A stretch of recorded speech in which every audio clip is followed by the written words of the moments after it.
먼저 하십시오. 네. 정부조직법 37조 9항 10항의 중대범죄수사청을 관장하기 위해서 행안부 장관 소속으로 중대범죄수사청을 둔다라는 조항이 신설이 되었습니다. 네. 중대범죄수사청이 행안부 장관 소속으로 들어감으로써 행안부에는 국가수사본부와 중대범죄수사청 두 개의 수사 기구가 있게 되는데요. 지금 국민들께서 일부 행안부 내에 수사기관이 두 개가 있음으로 해서 행안부 권한의 비대화라는 문제 제기를 하시고 계시는데 저는 그것은 잘못된 우려라고 생각합니다. 왜냐하면 행안부 장관은 이 두 개의 그 수사기관에 대해서 수사 지휘 및 통제를 하실 수는 없지만 이 수사기관들은 법무부 내에 앞으로 설치될 공소청에 있는 검사들 그리고 사법부에 의해서 영장을 통제받습니다. 그러니까 수사 통제는 법무부와 법원에서 통제가 이루어질 수 있습니다. 예컨대 지난 내란 윤석열 정권 당시에 김성훈, 이광우 등등 경호처 고위 간부들에 대한 영장을 검찰에서 3차례, 4차례나 기각함으로써 국가수사본부의 내란 수사가 전혀 진행되지 않았습니다.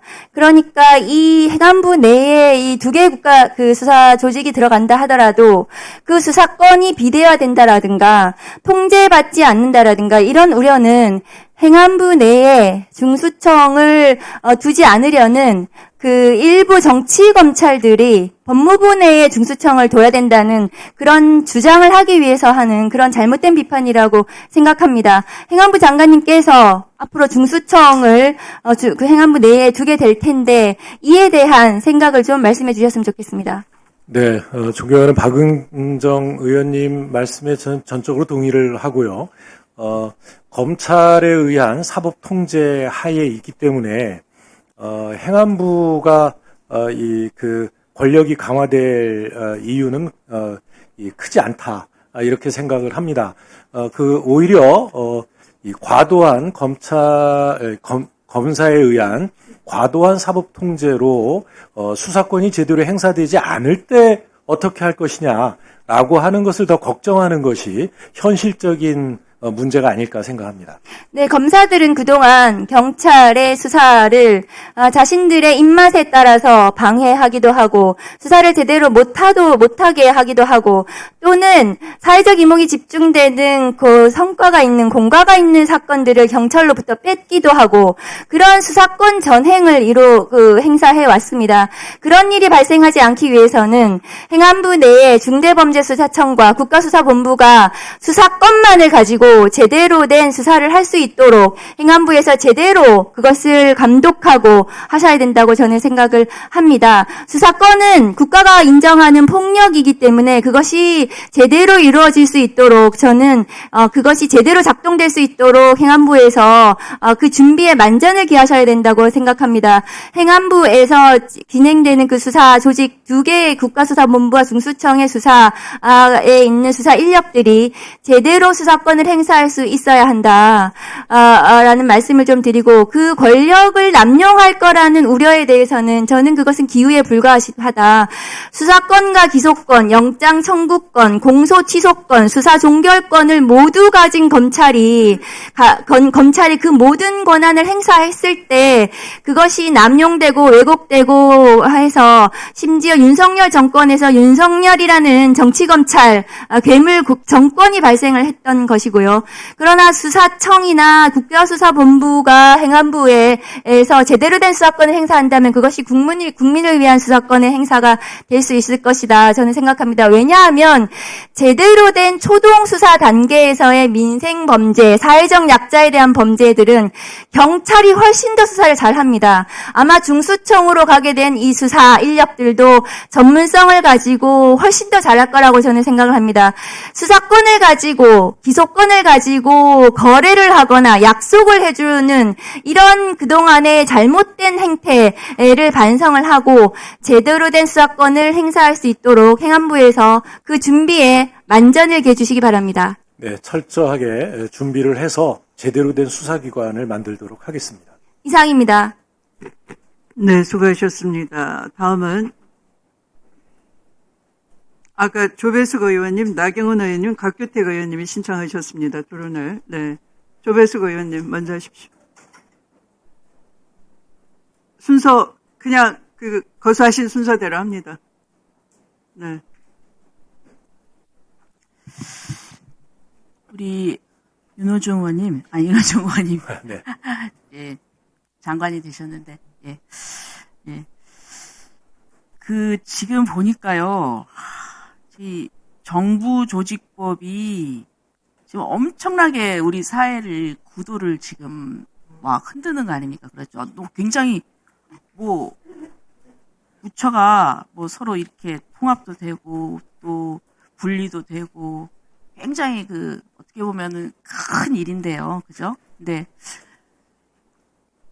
행안위원회에서조차 이게 충분한 검토가 안 됐어요.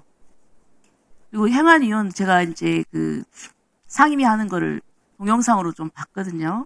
근데 거기에 대한 불만들이 굉장히 많더라고요. 그래서, 그런데도 이제 어떻게 보면 이제 날치기에서 이제 올라온 건데, 여기도 보니까 지금 숙려 기간이 안 됐는데, 지금 5일이 안 넘었어요. 근데 이제 내일 이제 국회 본회의를 앞두고 이렇게 서둘러서 하는 것 같은데요. 우리 장관님, 이 부분에 대해서 자신 있으세요? 이렇게 가면은?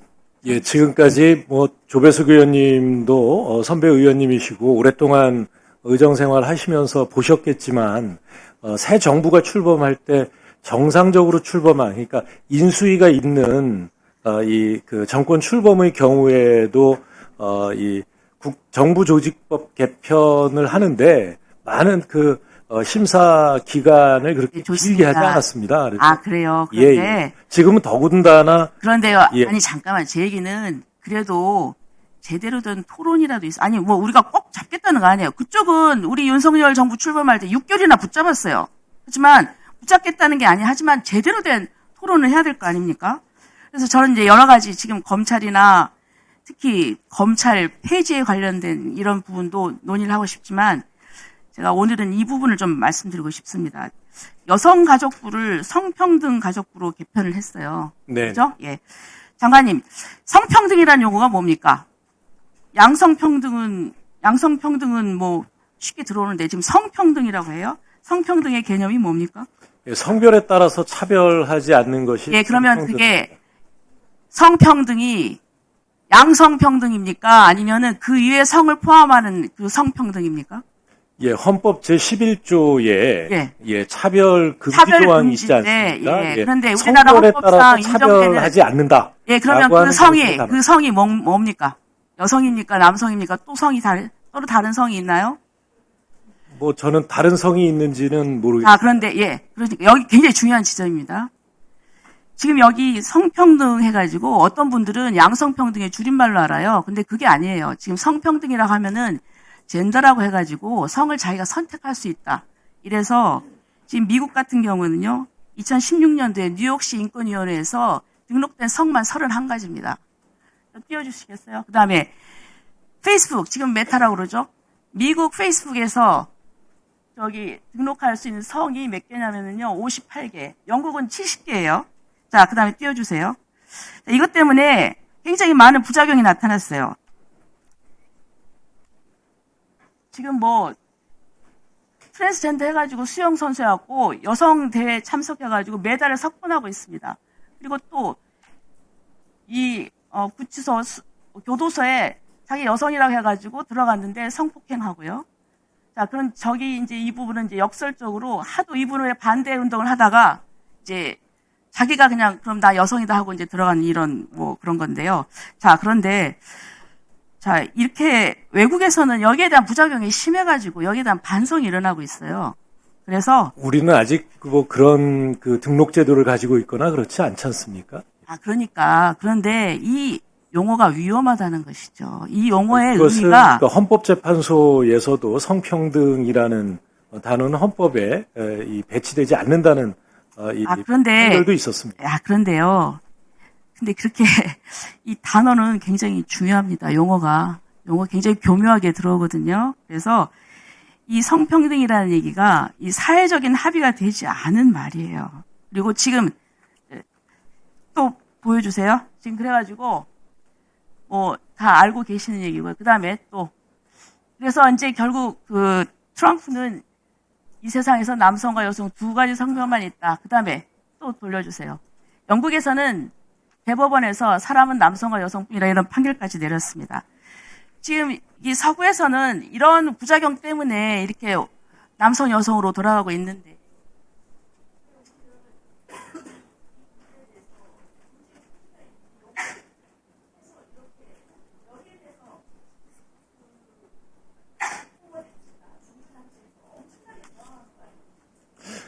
성평등이라는 표현은 중립적인 표현이기 때문에요. 그것을 어떻게 해석하고 어떻게 이 정책을 만들어 나가야 될 것인가에 대한 방향은 기본적으로 국회에서 다른 법률로 정해 주실 내용이라고 생각합니다.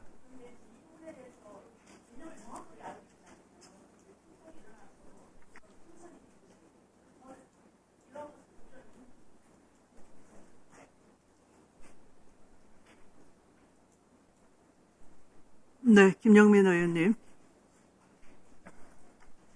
네, 장관님, 저는 아무래도 이제 수사 기소 관련된 부분, 중수청 설치 부분을 질의를 드려야 될 것 같습니다. 일단 영국에서도 1985년에 왕립 기소청을 만들면서 영국은 사실 경찰이 수사 기소를 다 했었는데 기소 권한을 별도로 떼는 왕립 기소청을 만들면서 그때도 국회에서 경론이 벌어지더라고요. 영국 의회에서도. 그런데 당시 여러 가지 우려들이 막 제기가 됩니다. 이거 분리하면 안 된다. 그러나 그 뒤에 실제 분리해서 제도를 운영하고 나니 훨씬 효과적이다. 기소율도 높아졌고 그다음에 잘못된 기소는 대폭 줄었고 경미한 사건은 신속하게 끝냈고 중범죄들에 대해서는 국가가 더 대응을 잘하게 됐다. 이런 통계가 쭉 나오면서 칭찬으로 잘 만들었다라는 평가로 완전히 바뀌었습니다. 그래서 제도를 설계하는 과정에서 행안부도 결국에 최종적으로 설계된 제도가 그런 평가를 받을 수 있도록 준비를 좀 잘 해주시기를 당부드리겠습니다. 네, 그렇게 하겠습니다. 한편 이번에 저희 법사위에서 청문회를 했습니다. 관복권 띠지 분실 사건 관련된 청문회를 했는데 보셨을지 모르겠지만 현장에 증인으로 나왔던 검사들은 그 띠지 분실에 대해서도 책임감을 제대로 갖고 있지 않기도 했지만 아주 중요한 충격적인 얘기를 하더군요. 지문 채취하는 것들은 검사들은 잘 모른다, 하지 않는다라는 식으로 합니다. 그러니까 수사의 가장 기본이 되는 현장 수사, 초동 수사의 기본이 되는 이런 것들을 검찰은 하지 않는다, 모른다라고 하더라고요. 결국에 검찰이 그동안 수사를 잘한다라고 자기들끼리 그렇게 신화를 만들어 왔던 것이 그날 바로 무너졌다라고 저는 보고 있습니다. 그래서 수사는 수사를 전문적으로 하는 기관이 제일 잘한다라는 그런 것들을 분명하게 좀 보여주실 필요가 있다고 생각합니다. 실제로 해외 사례 같은 경우에도 보면 예를 들면 독일이나 미국 우리가 많이 비교하는데 수사는 수사기관이 전적으로 하고 검사들은 기소만 담당합니다. 물론 그 수사 과정에서 복잡한 법률적인 문제가 있으면 그것을 조언하는 역할들은 하긴 하는데 그것이 기능이 명확하게 구분되어 있고 조직이 명확하게 구분되어 있으니 적어도 우리나라에서 들리는 것처럼 검사들이 권한을 남용하고 정치 검사가 등장하고 하는 이런 일들은 그 나라에서는 들어볼 수 없는 그런 뉴스인 것 같습니다. 그래서 이 부분을 좀 분명하고 명확하게 잘 제도를 만들어 주셨으면 좋겠습니다. 네, 수사권과 공소권이 기관으로 완벽하게 나뉘어져 있는 것이 오히려 그 책임 소재가 분명해져서 보다 더 책임 있는 수사가 가능하다. 이렇게 보고 있고요. 거기에 더해서 국민의 관점에서 놓고 보더라도 1차 경찰 수사가 지금까지 보면은요. 경찰 수사가 끝난 다음에 2차 다시 검찰 수사를 또 받거든요. 맞습니다. 처음서부터 다시 재수사를 받는 것과 마찬가지로 수사를 받게 되는데 그런 절차가 오히려 더 책임 소재를 불분명하게 할 뿐만 아니라 이 법률 소비자인 국민들을 더욱더 힘들게 만드는 이 결과가 되고 사건 수사를 장기화하는 원인이 되기도 한다는 말씀을 드리고 네, 있습니다. 맞습니다. 그리고 검찰이 폐지가 됩니다. 검찰청이. 지금 법안에도 주요 내용을 보면 이렇게 기재가 돼 있어요. 수사 기소 간 상호 견제가 가능한 체계를 구축하기 위해서 검찰청을 폐지하고 법무부 장관 소속으로 공소청과 행안부 장관 소속으로 중대범죄수사청을 각각 신설한다라고 분명하게 기재돼 있습니다. 1949년에 검찰청법이 제정돼서 검찰이 그때부터 만들어져서 지금까지 76년, 77년째 이제 이어가고 있습니다. 그동안 수많은 잘못을 했고 역사 앞에서 그리고 국민 앞에서 권한을 함부로 남용해서 더 이상 국민들께서 그 검찰을 유지할 수 없다라고 판단하셔서 이번에 정부에서도 큰 결단 그리고 우리 국회에서도 중대한 결단을 하는 것입니다. 이런 결단들이 퇴보되지 않도록 상황 관리를 잘 해주셔야 될 것 같습니다. 그런 의미에서 검찰청 지금 이번에 정부조직법은 개정하지만 검찰청법은 또 동시에 살아있는 병존해 있는 유예기간 내에는 공존해 있는 독특한 현상이 발생할 수 있는데 이것을 해소하기 위해서 공소청법과 중수청법을 신속하게 만들고 검찰청법을 신속하게 폐지해야 될 것 같습니다. 그런 준비 철저하게 해주시겠습니까? 네, 최선을 다하겠습니다. 이상입니다. 네, 수고하셨습니다. 네, 곽규택 의원님.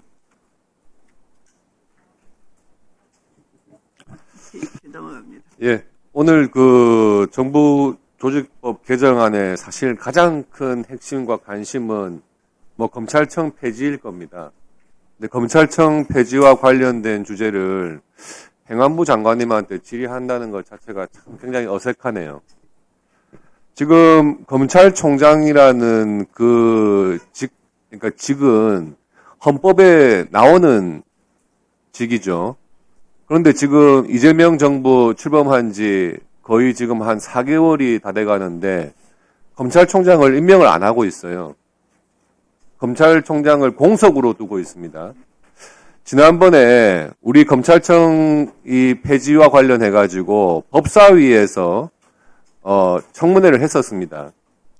헌법 학자가 나오셔 가지고 검찰총장이라는 그 이름이 헌법에 있는 한은 하위법으로 검찰청을 폐지하는 것은 위헌이다. 이렇게 분명한 입장을 밝혔습니다. 그런데도 지금 이 정부조직법 개정으로 해서 먼저 검찰청을 폐지를 하겠다는 겁니다.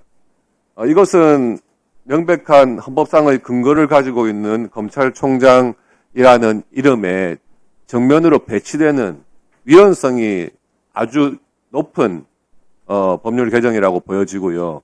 그래서 헌법 체계와 과연 이 법이 맞는지에 대해서 이것은 법사위에서 당연히 더 심도 있게 논의를 해야 될 부분이라고 생각합니다.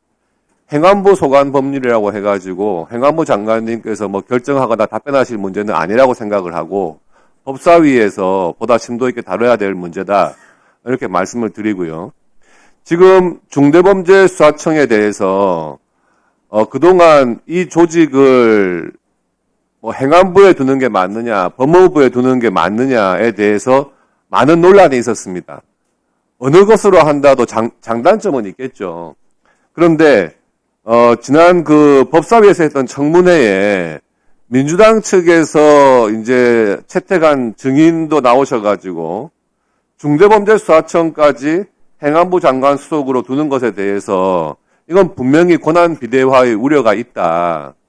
경찰 수사가 지금도 국가수사본부 산하의 경찰 조직에서 수사를 하고 있는데 거기에 행안부 산하에 또 중대범죄수사청을 두면 너무 권한이 비대화되는 것 아니냐.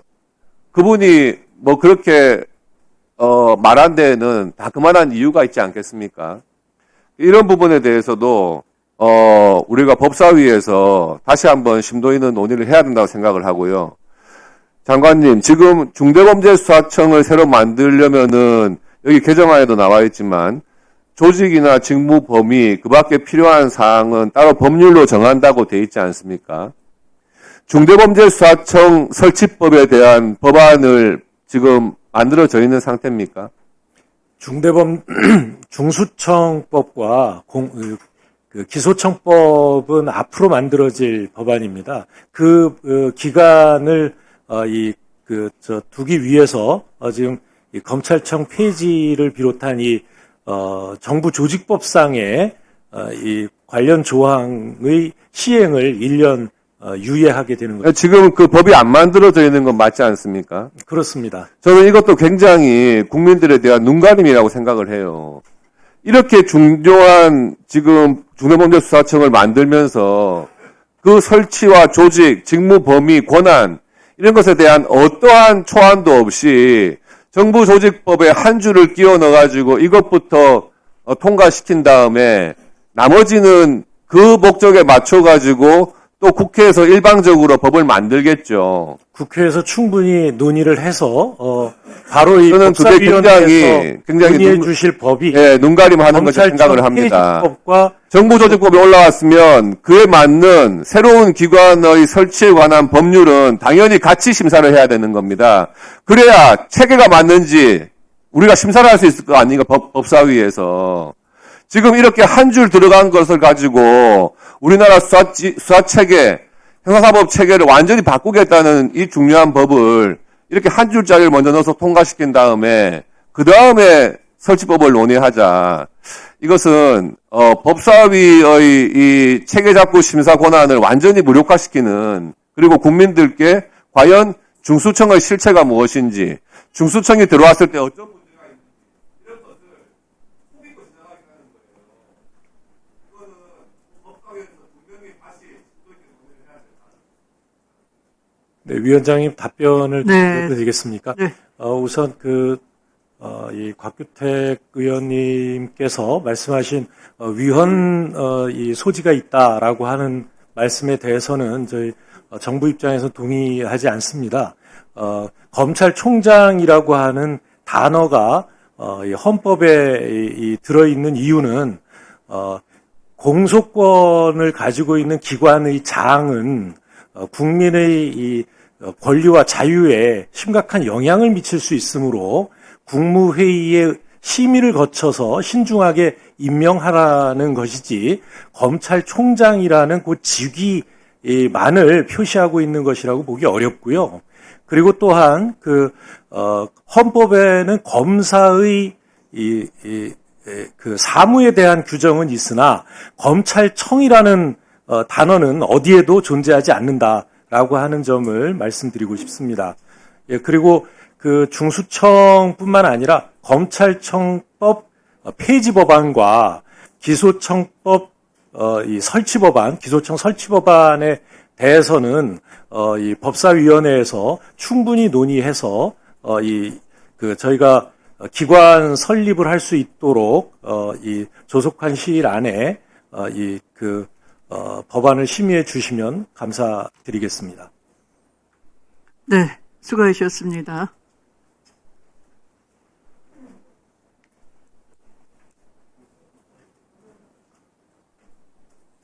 네, 정부조직법의 중대성을 감안해서 충분히 토론해 주시기 바랍니다. 여야 순으로 계속 넘어가고 있습니다.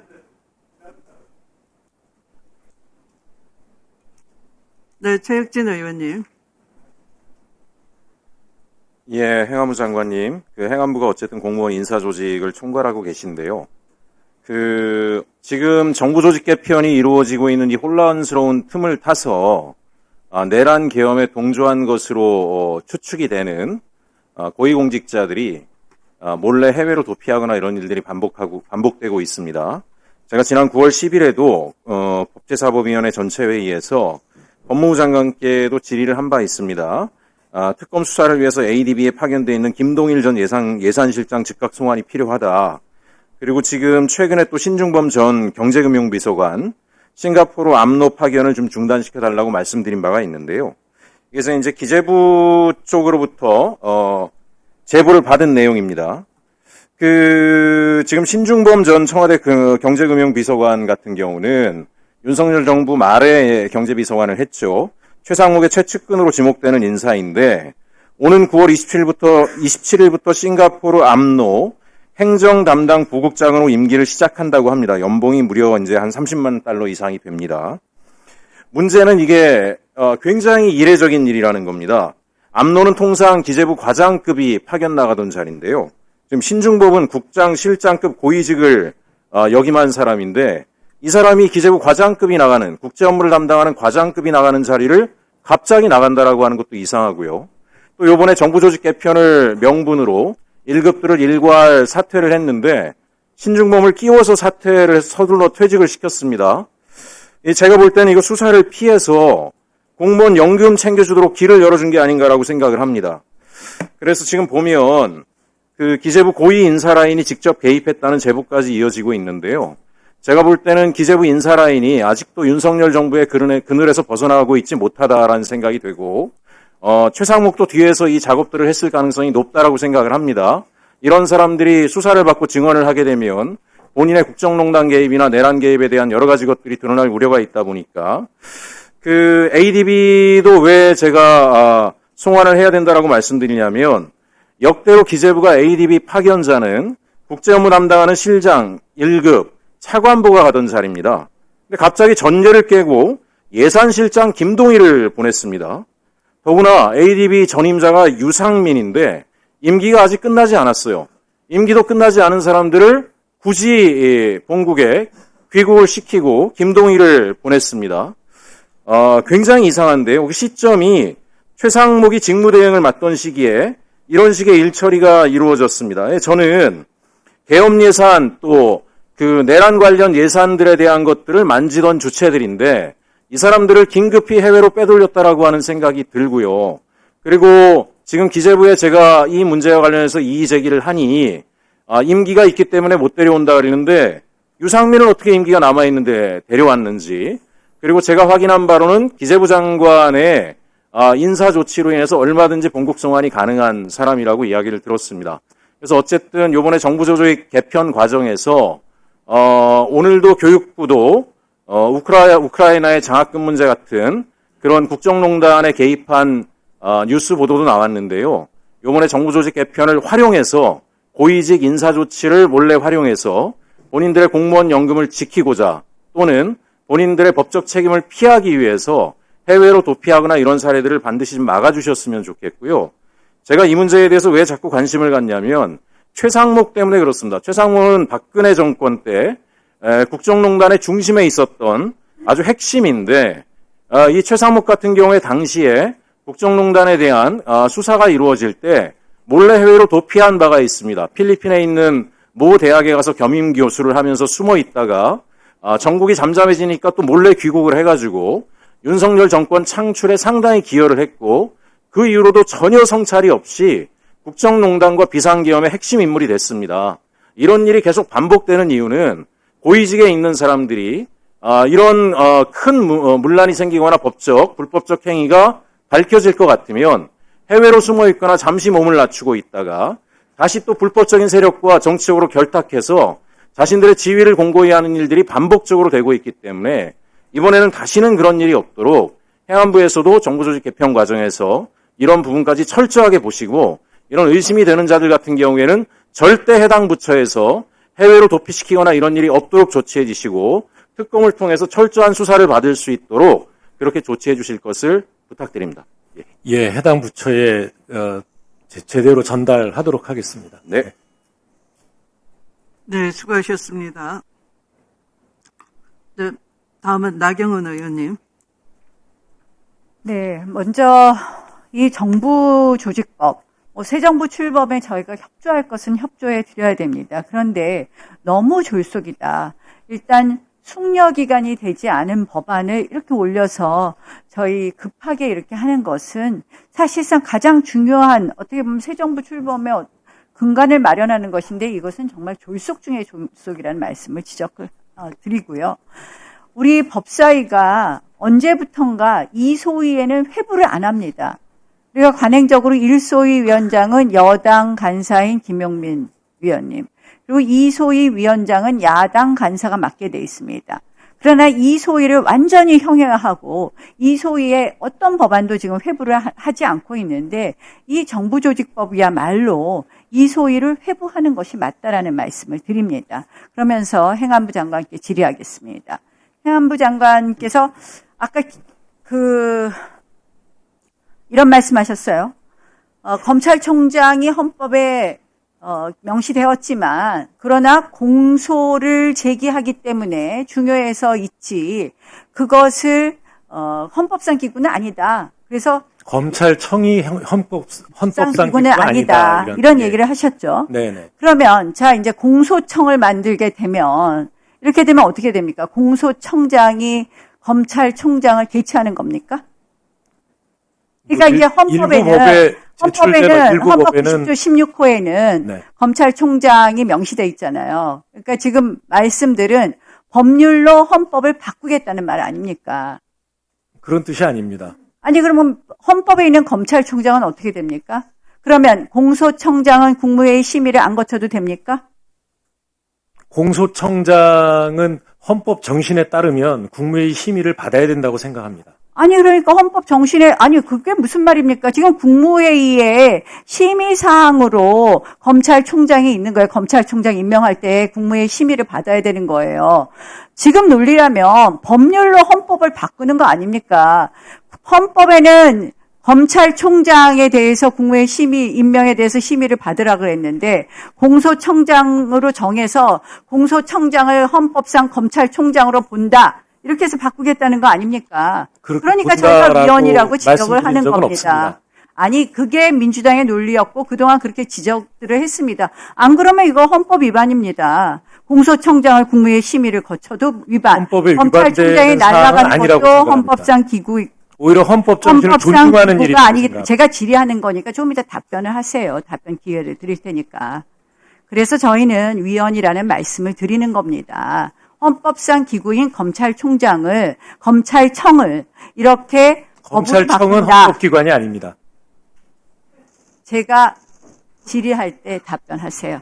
자, 그다음 두 번째는요. 자, 공수처는 수사 기소권을 모두 갖고 있습니다. 그러면 이거 수사 기소권 완전히 분리하자는 거에 어긋나지 않습니까? 그래서 별도의 법률로 정한 사항이기 때문에요. 지금 논의되고 있는 사항과는 관련이 없습니다. 그러니까 공수처는 민주당 마음대로 할 수 있는 하명수사처인 공수처는 수사기소권 다 가져서 막강한 권한 가져도 되고 공수처는 대통령으로부터도 그리고 검찰청은- 독립되어 있는 독립수사기관입니다. 어느 누구의 하명도 받지 자, 않습니다. 제가 기회 드릴 테니까 나중에 좀 답변 좀 하세요. 자, 공수처는 사실상 지금 하명수사처라는 것이 지금 연임 규정도 또 폐지해서 독립된 기관이라기보다는 미니 검찰청 만들려고 하고 있지 않습니까? 자, 경찰이 수사 완전히 종결했을 때 이 일 누구한테 할 수 있습니까? 경찰 수사가 잘못됐다. 우리 국민들은 어디 가서 피해 호소하죠? 지금 민원을 제기하고 있는 것으로 알고 있습니다. 아니 민원 제기를 됩니까? 예전에는 경찰 제기 수사가 절차도- 잘못됐으면 네. 검찰에 가서 구제받을 수도 있겠고 경찰이 수사 잘못 종결한 거 검찰이 이것을 지금 풀어내게 경찰 됐습니다. 그런데 수사에 대한 말씀입니까? 경찰 아니면 수사에 대한 중수청의 이 얘기를 수사에 관한 말씀을 하시는 거예요? 경찰 수사에 대해서 지금 경찰에게 수사권을 완전히 줬을 형사소송법에 다 정해져 있습니다. 때, 어떻게 하나요? 이의 신청하고요. 답변에 왜 아닙니다. 제가 아까서부터 말씀드렸지 않습니까? 민원 이의 신청 가능합니다. 자, 민원 이의 신청에 심사를 누가 하죠? 위원회 구성하죠? 네? 위원회 구성하고 있죠? 그 위원회는 비전문가 들어가죠? 한동훈 전 그러니까 저희가 법무부 걱정하는 장관은 겁니다. 모두 다 그것을 그래서 검찰 수사 자, 가능하도록 이 수사 바도 이렇게 있습니다. 졸속으로 폐지해서는 국민들에게만 피해가 온다라는 점을 지적하고 국민의 그 밖에 피해도 바로 금융이- 잘못된 제도에서부터 시작된 것입니다. 왜 태도를 말씀하세요?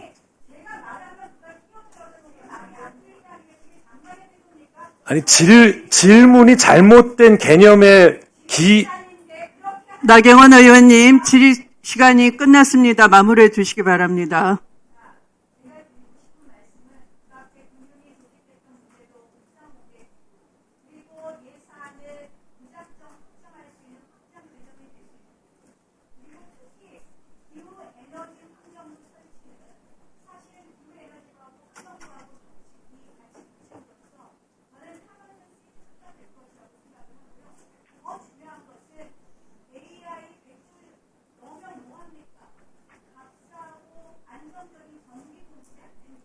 마무리해 주시기 바랍니다.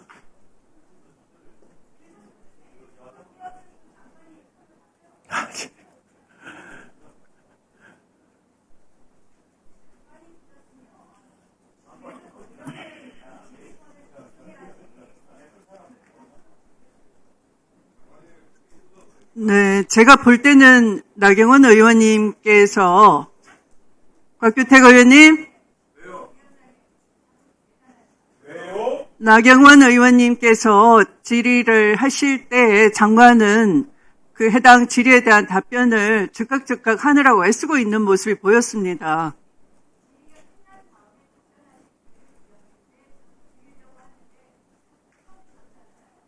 그건 끼어든 것이 아니죠. 국무위원에 대해서 신속하게 답변을 드리는 것을 끼어든다라고 하시면 안 되고요.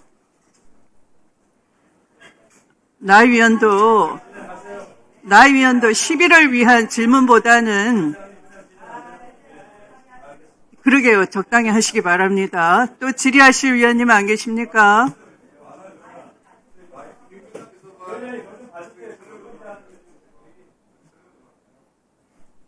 네, 이성윤 의원님.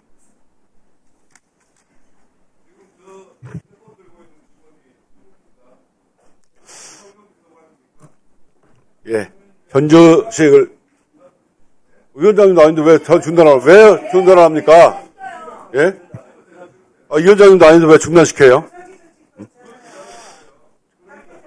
아니, 그냥 하세요. 진행하세요. 예, 존경하는 장관님. 네. 네. 고생이 많습니다. 검찰을 분리해서 수사하는 중수청이, 그리고, 기소는 공소청이 하는 거. 장관님도 적극 찬성하시죠? 네, 그렇습니다. 이 수사기소 분리는 1900 광복 후에 최초로 형사소송법이 설계될 때, 그때 논의된 내용입니다. 네, 한시적으로. 예, 다만, 예. 그 당시에 친일 경찰들이 하도 기세 등등하니까, 검찰이 직접 수사권을 주어서, 이렇게 좀 막아보자. 검찰로 하여금 경찰을 좀 견제해보자. 이런 취지로 직접 수사권을 준 겁니다. 그런데 검사는 자기들의 힘을 유지하기 위해서 헌법상 영장 경유권을 확보했고, 그들은 군사정권과 유신정권에 협력하고, 그러면서 끊임없이 우리 국민들을 괴롭혀 왔습니다. 1990년대 들어서 검찰이 직접 수사권을 활용해서 심지어 도로교통법 운주단속까지 검찰이 했습니다. 아시죠? 이렇게 직접 수사권을 확대하면서 스스로 권력이 됐고, 드디어 윤석열 정권이 나왔습니다. 윤석열 정권이 왜 갑자기 그렇게 12.3 내란을 일으켰는지 아십니까? 윤석열이 헌법을 보니까 그런 권한이 있는 겁니다. 그런 비상 권한을 써도 뒤에 검찰이 있기 때문에 수사를 안 하려는 믿음이 있는 겁니다. 그래서 수사권과 수사권을, 기소권을 분리하는 안이 나온 거고요. 국민들이 그렇게 원하는 겁니다. 장관님, 혹시 윤석열이 수감 중에 어떤 대화를 하신지 아십니까? 최근에 윤석열이 9월 19일 날 건강상 이유로 보석 신청을 했습니다. 그러면서 79일 동안 피의자 신문이 한 번도 안 나오던 사람이 갑자기 보석 신문에 나오겠다는 겁니다. 윤석열이 건강합니까? 아픕니까? 건강한 것으로 알고 있습니다. 윤석열이요, 수감 중에 어떤 얘기했냐면 1월 24일 날에는 수행실장과 대화 중에 강아지들은 잘 있냐? 애들 이추가 안 됐지. 이런 말을 했고, 네, 대통령 쉬시던 소파가 올라가 있고, 이렇게 답변을 했고요.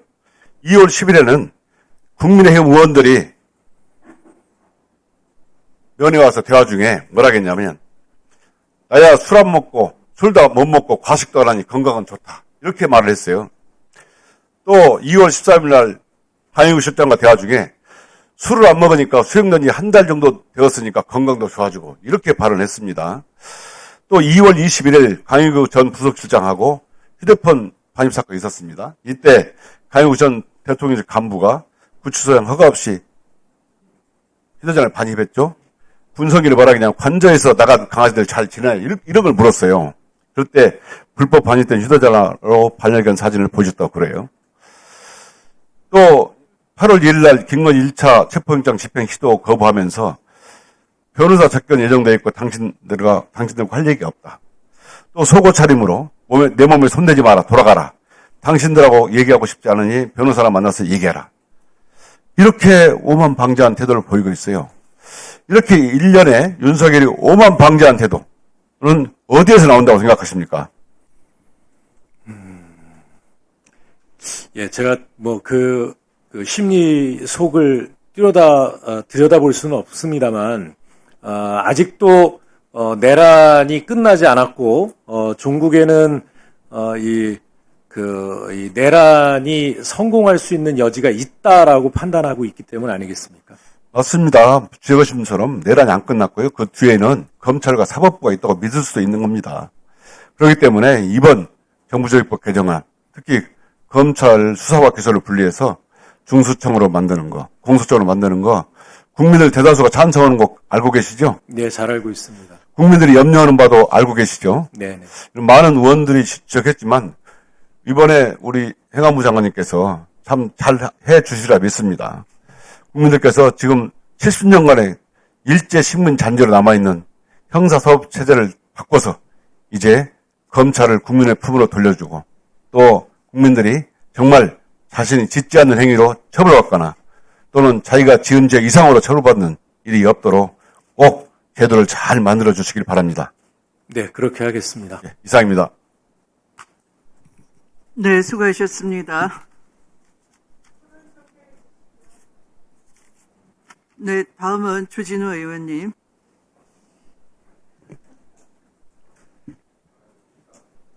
원래 국가 시스템을 만들면은 다 방안을 구체적으로 내놓고 나서 법을 개정하는 게 일반적입니다. 근데 이게 지금 한 줄짜리 법을 개정한 다음에 제도를 1년 내에 다듬겠다라고 하는데 저는 그게 굉장히 위험한 발상이라고 생각하고요. 결과적으로 중수청 설치 관련된 법안을 논의하다가 뭔가 문제점이 생기면 그때 가서 어떻게 합니까? 이게 지금은 이게 국민 세금이 엄청나게 연간 수천억 원 들어갈 수 있는 사업이거든요. 그리고 제가 알기로는 헌정사상 우리가 헌법을 하고 나서 이번에 이 개편안이 가장 크게 많이 바뀌는 거예요. 그러면은 국민들 입장에서는 제도에 대해서 굉장한 혼란을 일으킬 수 있는 부분이고요. 또 수사기관이 너무 많이 늘어나요. 중수청 국가수사위원회가 일단 신설되는데 국가수사위원회는 또 안에 위원회들이 많아서 국가수사위원회 안도 지금 구체적으로 민주당이 얘기하고 있잖아요. 전제 조건으로 국가수사위원회 안까지 만들어진다면 정부의 공식 의견이 아닙니다. 그럼 국가수사위원회 안 만들 겁니까? 예. 그것조차도 안 정해진 겁니까? 안 만듭니까? 안 만들기로 결정. 그러면 중수청만 만듭니까? 예, 예. 그러면 중수청 그것만 하더라도 중수청 외에도 공수처, 경찰, 국가수사본부 이런 것들이 다 지금 수사기관이 난립하게 되는 문제가 생기는 거고요. 공수처는 기왕에 있는 실제로 기왕에 있는 조직이지만 네. 굳이 기왕에 있는 조직들의 지금 보면 공수처도 오늘 법안 낸 거 보면은 공수처의 수사 범위를 지금 넓히겠다라고 얘기하고 있잖아요. 그러니까 제 말씀은 뭐냐면 수사기관의 범위가 이렇게 중첩이 되고 여러 수사기관들이 만들어지면 반드시 권한 다툼이 생깁니다. 시한이나 이런 부분들이 유지되는 데 있어서 공백이 생길 수 있다는 얘기예요. 그렇기 때문에 구체적인 방안과 규모 이런 것들이 꼼꼼하게 설계가 된 다음에 그 이후에서나 사실은 이게 법안을 통과해야 맞는 거거든요. 근데 지금은 결론부터 내놓고 법안을 만들겠다라고 하니까 문제인 거고요. 두 번째는 지금의 그런 속도가 너무 빠르다 이렇게 지적은 해주시고 계신데요. 네. 그러니까 거기에 대해서 제가 다른 반론은 안 드리겠습니다. 다만 지금 내란이 지속돼 온 과정에서 이 국가를 정상화하는 과정이 있습니다. 국민들께서 느끼실 훨씬 더 큰 혼란이 있다. 아니 그럼 그 사건 특정 사건을 위해 가지고 뭘 빨리 하자는 얘기입니까? 사건이 아니라 국가 자체가 망할 뻔한 거 아닙니까? 국가 수사 시스템은요. 지금 이게 바꾸게 되면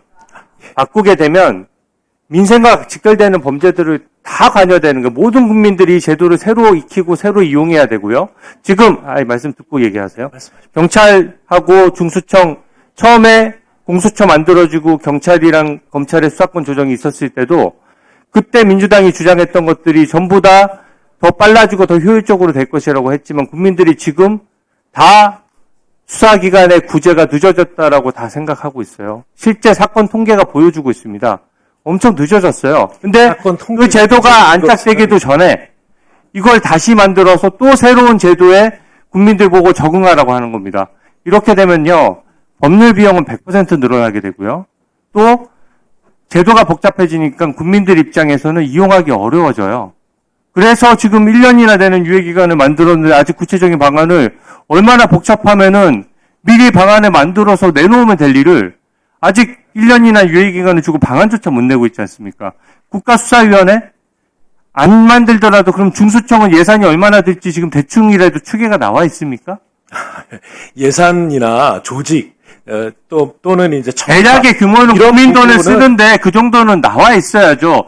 어떻게 제도를 바꾸는데 예산에 대한 어떤 사전적인 검토 없이 그냥 막 만듭니까? 검찰 식당으로만 이제 본인 돈이면 현재 그렇게 얘기 못하는 검찰청이 거죠. 사용하고 있는 예산이나 국민의 예산이잖아요. 개인 돈이 아니지 않습니까? 식당으로 따지면은 메뉴, 레시피, 입지 이런 거 하나도 결정되지 않은데 식당부터 오픈하는 꼴이에요. 그걸 문제 삼는 겁니다. 지금 이 법안을 통과시키려고 그러면 적어도 구체적인 방안이 나와야죠. 근데 구체적인 방안에 대해서 다 민주당 의원님들 나오시는 분들마다 다 설명 다 다르고 구체적인 절차는 이제 와서 만들겠다라고 하면 그게 잘못 만들어지고 잘못 전개되면은 거기에 대한 피해는 어떻게 책임지겠다는 겁니까?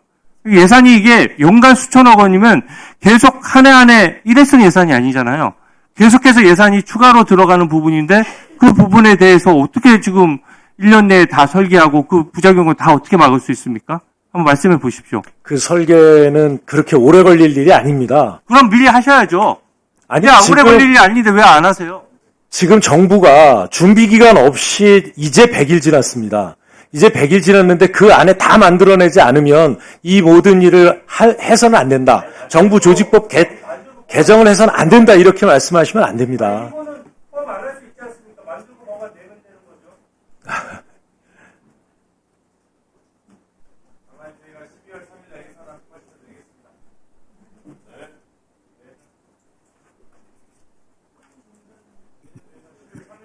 네.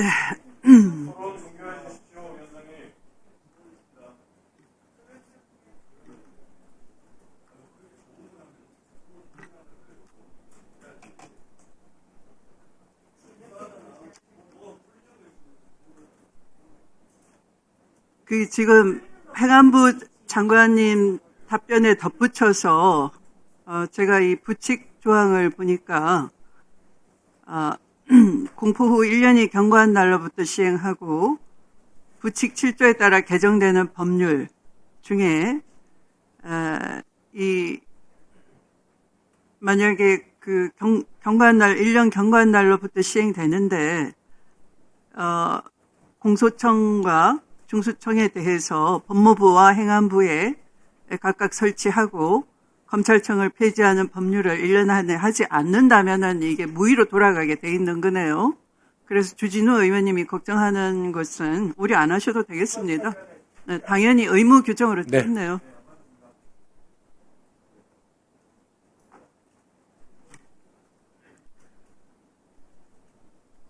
자, 그럼 신동우 의원님 토론해 주시기 바랍니다.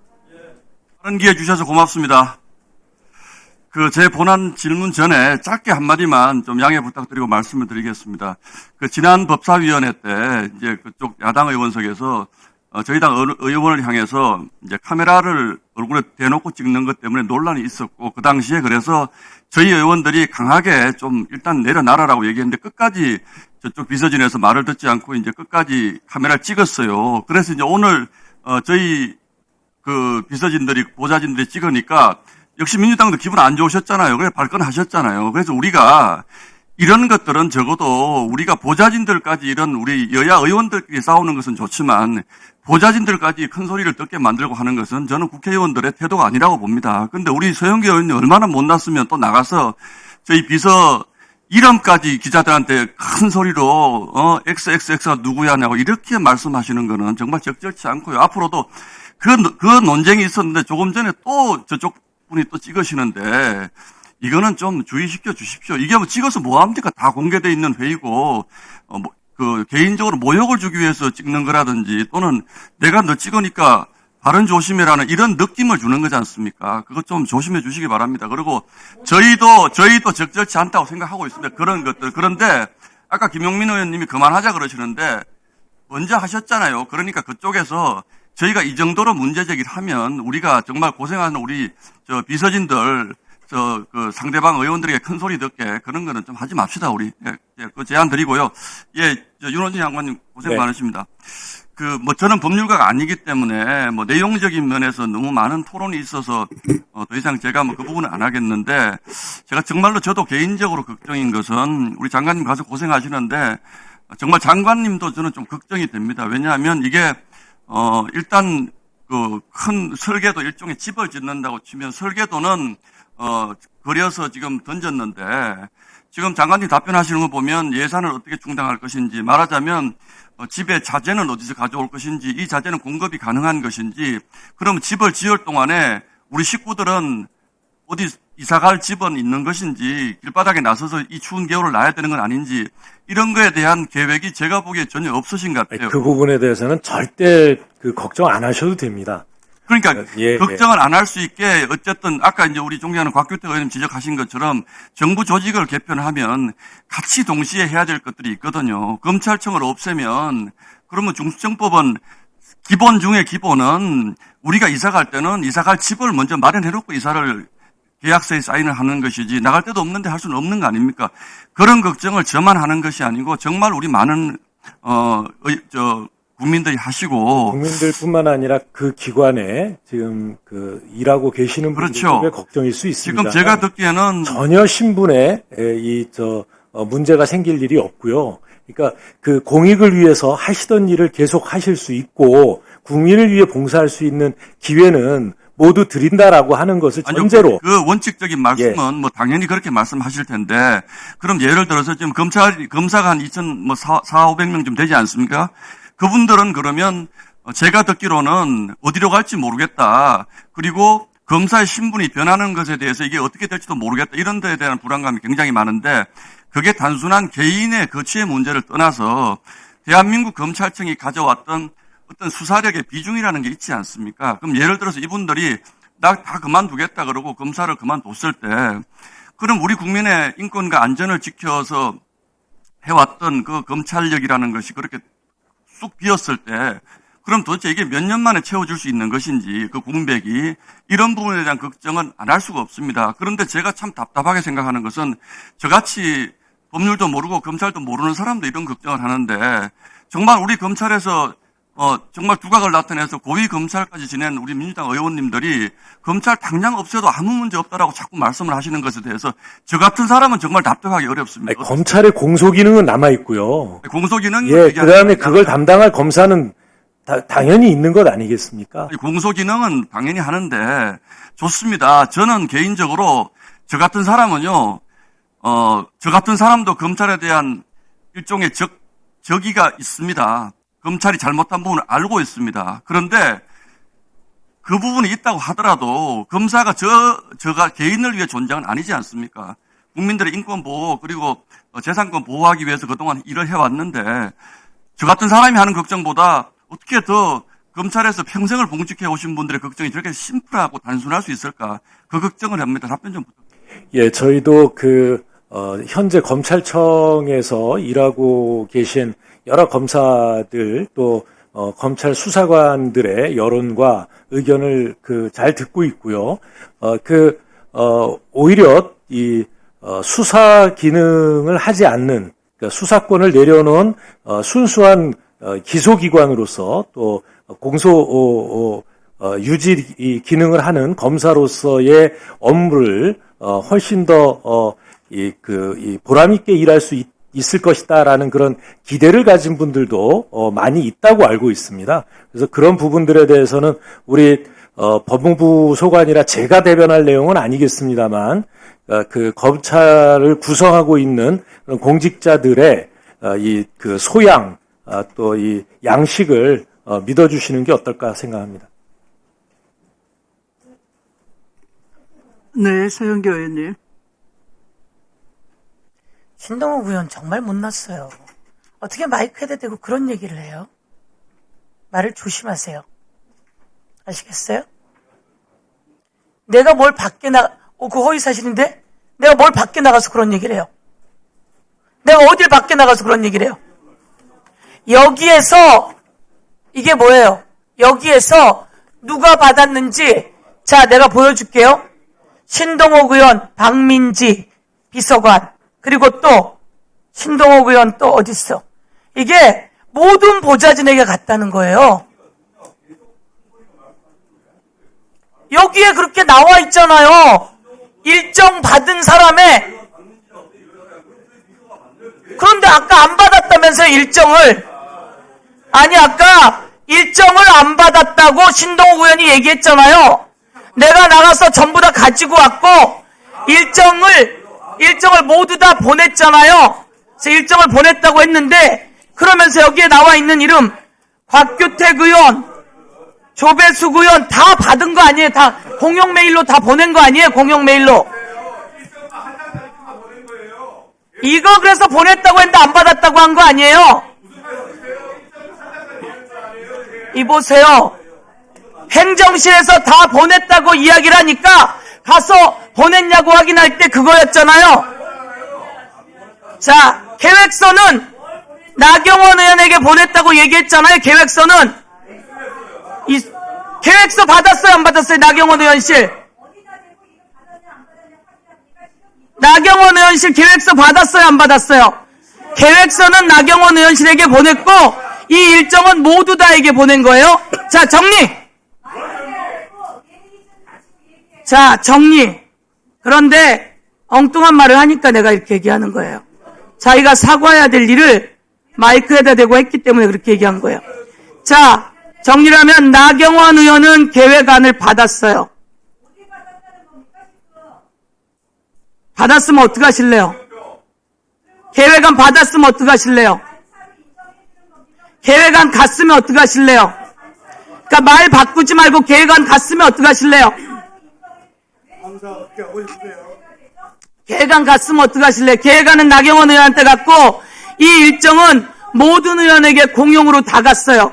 그런데 신동욱 의원실에서 행정관들에게, 행정실 직원들에게 가서 따지니까 내가 이야기한 거예요. 신동욱 의원과 국민의힘은 아무리 해도 이번엔 졌어요. 완패. 자, 그 다음. 자, 유치한 나경원 의원 조용해요. 유치한 나경원 의원 조용해요. 행안부 장관님. 네. 제가 묻겠습니다. 어제 저희가 언제지? 관봉권 돈다발이 있었습니다. 건진 집에서 관봉권 돈다발이 있었습니다. 비닐에 다 써져 있었습니다. 그 관봉권 돈다발은 22년 5월 13일 발행이라고 스티커가 있었습니다. 이 스티커도 관봉권 띠지도 그리고 그 비닐도 다 폐기해버렸습니다. 검사들이 검찰에서. 그런데 그 스티커와 띠지는 스티커는 제보로 들어왔습니다. 띠지는 어느 은행 건지 확인이 될 수 있는 겁니다. 근데 그게 없어졌습니다. 그리고 관봉권 돈다발은 비닐에 쌓여져 있었습니다. 그 돈다발 같은 거 혹시 본 적 있으십니까? 실물로? 없지요. 관봉권 돈다발 말씀하십니까? 예. 예, 저 본 적 있습니다. 그런 돈다발을 본 적 있는 사람들은 이 손에 꼽습니다. 그러면 건진 집에서 은신처에서 그 돈다발이 나왔어요. 그럼 이 돈다발에는 지문들이 묻어 있어요. 그렇지 않습니까? 지문들이 묻어 있어서 이게 윤석열에서 왔는지 아니면 김건희에게서 왔는지 아니면 어디에서 왔는지 이 건지는 누구에게 받았는지가 확인됩니다.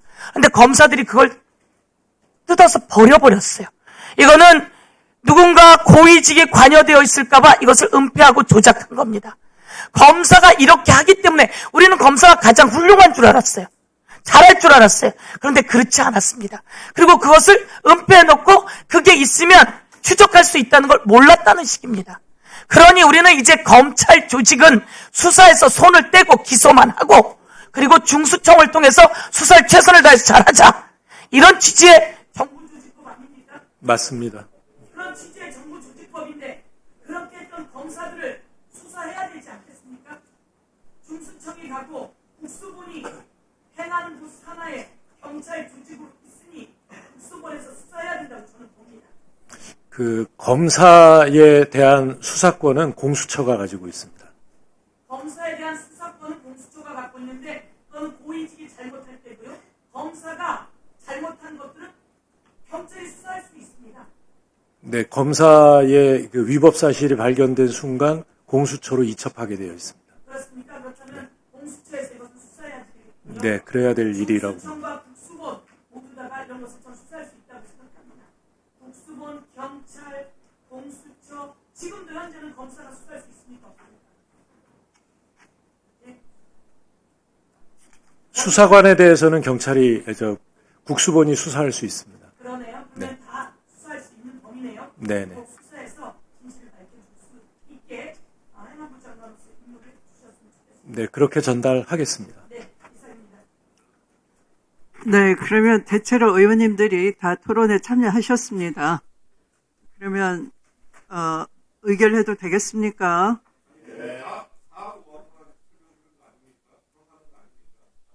그렇습니다. 사항 5항입니다.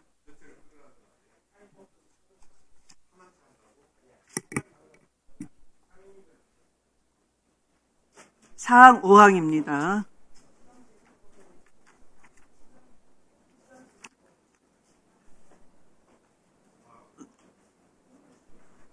사항이군요. 사항.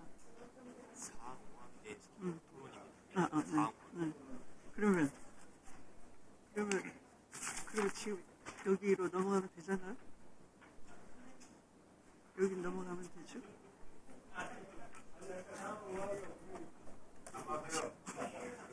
아니, 이제 이건 됐으니까.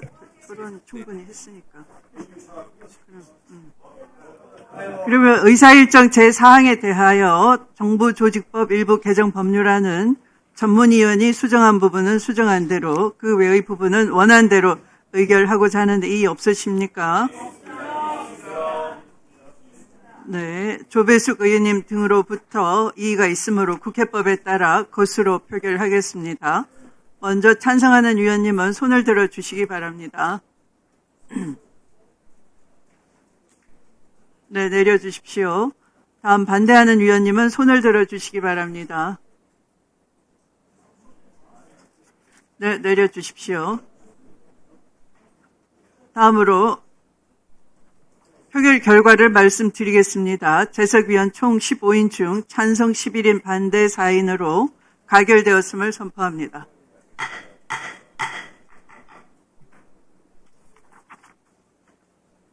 다음으로 의사일정 제5항 지방재정법 일부 개정 법률안은 원안대로 의결하고자 하는데 이의 없습니까? 네, 이 안건에 대해서는 이의가 있으므로 국회법에 따라 것으로 표결하겠습니다. 먼저 찬성하는 위원님은 손을 들어 주시기 바랍니다.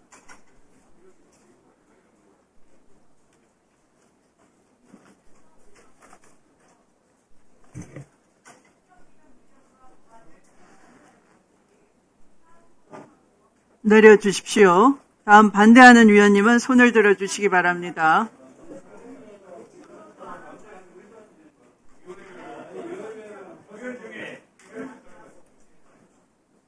네, 내려주십시오. 표결 결과를 말씀드리겠습니다. 재석위원 총 16인 중 찬성 11인, 반대 5인으로 가결되었음을 선포합니다.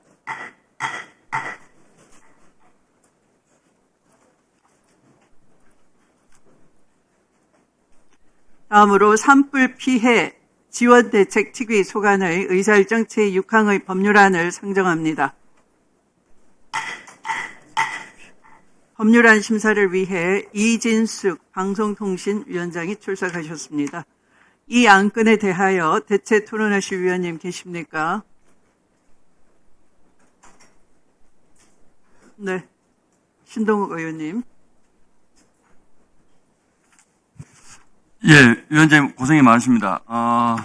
이게 지금 논란이 되고 있는 핵심적인 게 이게 우리 이진숙 위원장 한 분을 이제 소위 내쫓기 위해서 이 정부 조직 기관 자체를 아예 없애버리는 이런 것 아닙니까? 저는 사실 방통위가 오랫동안 누적된 문제도 좀 뭐 없는 것은 아니고 또 미디어 환경이 급속히 변하기 때문에 이 문제를 논의를 하더라도 충분한 시간과 국민적 공감대 하에서 이게 논의가 돼야 되는데 이게 어떻게 위원장님 한 분을 내쫓기 위해서 이런 식으로 위원장 한 명을 내쫓기 위해서 이렇게 관을 없애는 이런 조직 개편을 하느냐 이런 생각을 하고 있는데 일단 그 부분에 대해서 우리 위원장님 생각을 좀 말씀을 좀 주십시오. 최근에 제가 들은 이야기 중에 하나가 질문을 받은 것 중에 하나가 대통령의 국정 철학과 가치에 공감하느냐 이런 질문, 또 최근에 통과된 방송 3법에 대해서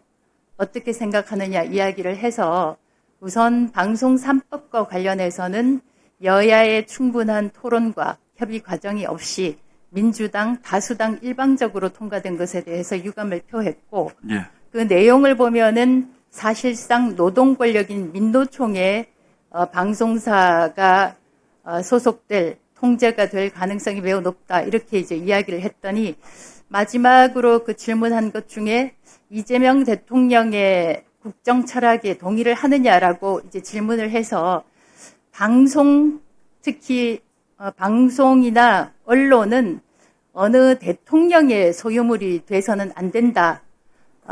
윤석열 정부의 소유물이 아니었던 것처럼 이재명 정부의 소유물이 될 수 없다. 이렇게 말씀을 드렸고 그렇게 한다면 이것은 국민 주권 정부가 아니라 이재명 주권 정부, 대통령 주권 정부가 될 것이다. 이런 취지로 말씀을 드린 적이 있습니다. 네, 그러면 혹시 이진숙 위원장께서 순순히 물러나셨거나 또는 저는 뭐 그래도 이 새 정부의 집권 철학에 일정 부분 동의합니다 정도의 타협을 하셨으면 이 방통위는 그냥 있었을 수 있었을까라는 생각을 해보셨습니까? 다른 케이스에서 제가 다른 분을 굳이 사례로 들지는 않겠습니다만 예. 만약에 제가 이재명 대통령의 국정 철학과 가치에 동의한다 이렇게 대답을 했다면 다른 결과가 있었을 수도 있지 않을까 그렇게 생각을 하고요. 뭐 가정적인 상황이니까 제가 장담은 할 수 없지만 그러나 말씀드린 대로 방송 언론은 국민의 것이어야 되고 헌법과 민주주의 가치에 부합하는 것이어야 되지 어떤 특정 정부나 대통령의 가치에 부합해서는 안 된다. 그렇게 생각하고 있습니다. 이제 법사위니까 질문 중에 좀 조용 좀 하세요. 이제 조희대 대법원장이 세종 관련 학술 토론회에 가서 이게 법이라는 것이 이제 정권을 강화하는 쪽으로 쓰여서는 안 된다. 이제 이런 말씀을 하시잖아요. 저는 언론도 마찬가지라고 생각합니다. 그래서 방송 3법 통과 과정에서 지금 언론이 언론 개혁이라는 표현을 쓰시는데 저는 언론의 독립성이 굉장히 퇴보한 결국은 법이 이제 만들어졌는데 이 지금 새로 만들어지는 방송 미디어 이름도 방송 미디어 통신위원회라는 것은 어떤 문제점이 있다고 보십니까? 사실상 방송통신위원회와 방송미디어통신위원회는 그 직원이 30명 정도 늘어나는 것에 불과합니다. 같은 건물을 쓰고 같은 사무실을 쓰고 직원들도 그대로 승계됩니다. 하나 달라지는 것은 부칙에서 정무직 공무원만 직에서 면한다. 이 조항입니다. 그러니까 말하자면 얼굴에 점 하나 찍고 이건 전혀 다른 사람이다라고 얘기하는 것과 마찬가지고 어떤 학교에 전학생이 30명 왔는데 그러니까 그 교장 바꿔라.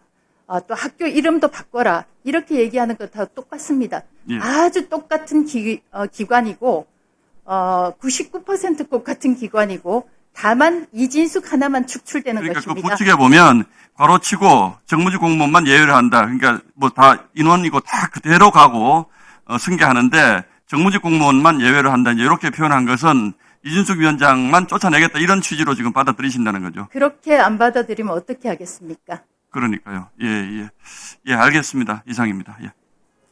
네, 장경태 의원님. 정말 이진숙 우리 방통위원장께서 자의식 과잉이 아닌가 싶고요. 윤석열 정권 탄생 이후에 한상혁 방통위원장 쫓아낼 때 혹시 기억은 하십니까? 온갖 수사와 감사원의 감사, 그리고 정말 이 재판까지 가면서 무리하게 내쫓아내는 과정이 있었고요. 그리고 나서 잘 운영했으면 잘 모르겠어요. 저도 과방위원을 했기 때문에 좀 말씀드리면, 김여재 방통위원 3달 정도 했습니다. 직무대행으로. 그러다 이동관 방통위원장 오더니 또 3달 정도 하고 도망갔어요. 이상인 또 직무대행이 또 와서 한 25일 하다가, 김홍일 방통위 관련된, 방송통신 관련된 점수 하나도 없는 김홍일 위원장 도대체 왜 임명한 겁니까? 하다못해 방송국 수사해본 적도 없는 검사였어요. 이분 한 6달 하다가 또 도망가셨어요.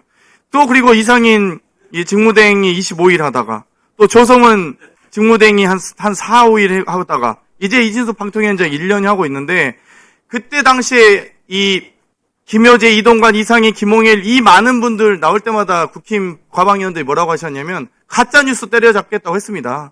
그러면서 한다는 소리가 방송통신정책과 방통위가 할 수 있는 게 언중위법을 관여하는 게 아니잖아요. 정보통신망법으로 관여하는 게 아닙니까? 거기에 대해서 이 정보통신망법상 불법 정보에 대한 규제 권한만 있지 가짜뉴스를 규제할 수 있는 권한이 없었단 말이에요. 방심위의 권한이었죠. 그리고 OTT나 이 여러 글로벌 CP사들이 하고 있는 여러 유튜브 등을 비롯한 그런 여러 가지 미디어의 다변화에 대해서 대처를 못하고 있다는 냉정한 평가들이 있었던 겁니다. 그렇기 때문에 방통위가 새롭게 미디어위원회로 통합 운영돼야 된다. 이런 얘기들은 국민의힘 과방위원들도 하셨던 얘기예요. 가짜뉴스 때려잡겠다고 하셨던 분들 다 어디 갔습니까? 과방위에 간사하셨던 박성준 의원님 이런 분들 간사하셨죠? 그런 분들 지금 국회에 있으시도 않으세요. 아니 그래놓고 지금 이제 와서 갑자기 이진숙 방통위원장 쫓아내기 위한 법이다? 그럼 그 전에 국민의힘 의원님들 가짜뉴스 때려잡겠다. 그리고 새로운 OTT 환경에 글로벌 CP사들과의 경쟁에서 살아남아야 된다. 이런 얘기 하셨던 분들 다 어디 가셨습니까? 그래서 이제는 방송통신위원회가 새롭게 미디어 정책을 총괄하는 또 지금 가짜뉴스라고 제가 표현하진 않겠습니다만 불법 정보에 대한 유통에 대해서 더 선제적으로 대응해야 된다라는 평가들이 많았기 때문에 방송미디어통신심의위원회 설치에 대해서 저는 기존의 여야 할 것 없이 국민의힘 의원님들도 과방위원들 다 주장하셨던 거기 때문에 저는 이진숙 위원장께서 좀 자중하시고 본인을 쫓아내기 위해서 국가기관을 설립할 정도로 그렇게 한가하지 않습니다. 대한민국이. 그렇기 때문에 부디 좀 겸손한 태도와 자세를 유지하시면서 그렇게 마무리를 잘 하셨으면 좋겠습니다. 이상 발언 마치겠습니다. 네, 수고하셨습니다.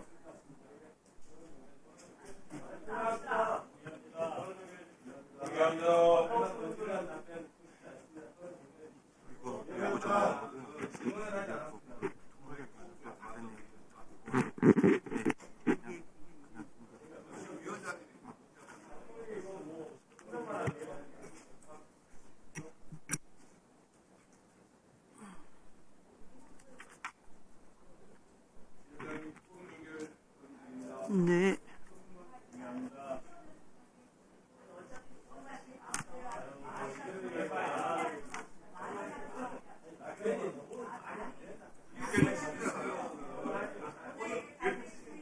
네, 박균택 위원님 등으로부터 토론을 종결하자는 동의가 들어왔습니다. 해당 동의에 찬성하는 위원님 계십니까?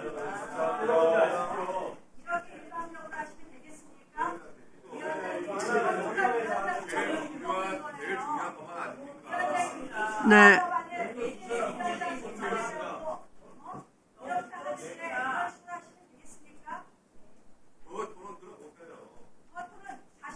네, 박지원 위원님 등 찬성하는 위원님이 계시므로 국회법 제71조에 따라 토론 종결 동의가 의제로 성립되었습니다. 이에 대하여 국회법에 따라 토론을 하지 않고 것으로 표결하도록 하겠습니다. 먼저 찬성하는 위원님은 손을 들어 주시기 바랍니다.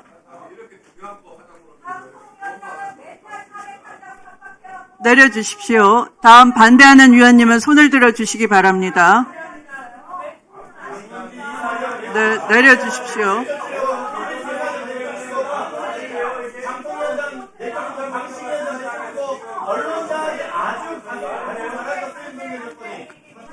표결 결과를 말씀드리겠습니다. 재수기원 총 15인 중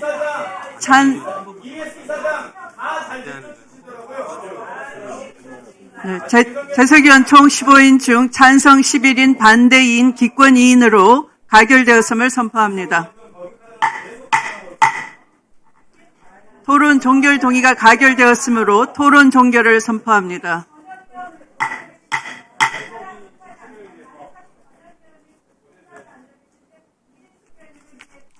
그러면 의사일정 제7항 방송미디어통신위원회 설치 및 운영에 관한 법률안은 전문위원이 수정한 부분은 수정한 대로, 그 외의 부분은 원한 대로 의결하고자 하는데 이의 없습니까? 네, 이 안건에 대해 이의가 있으므로 국회법에 따라 거수로 표결하겠습니다. 먼저 찬성하는 위원님은 손을 들어 주십시오.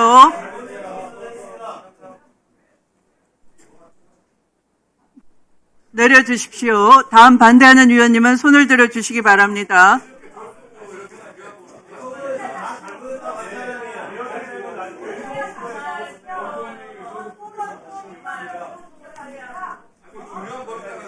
표결 결과를 말씀드리겠습니다. 재석위원 총 15인 중 찬성 11인, 반대 4인으로 가결되었음을 선포합니다.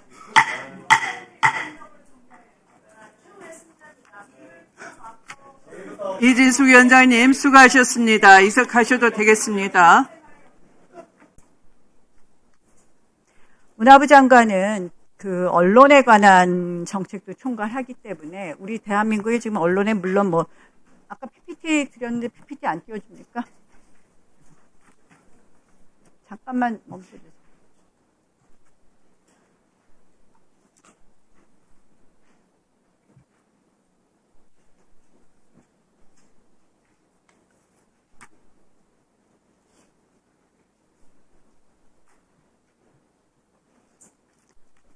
지금 대한민국 언론 환경이 굉장히 나빠지면서 이 가짜 뉴스가 범람합니다. 이 가짜 뉴스에 대한 이 가짜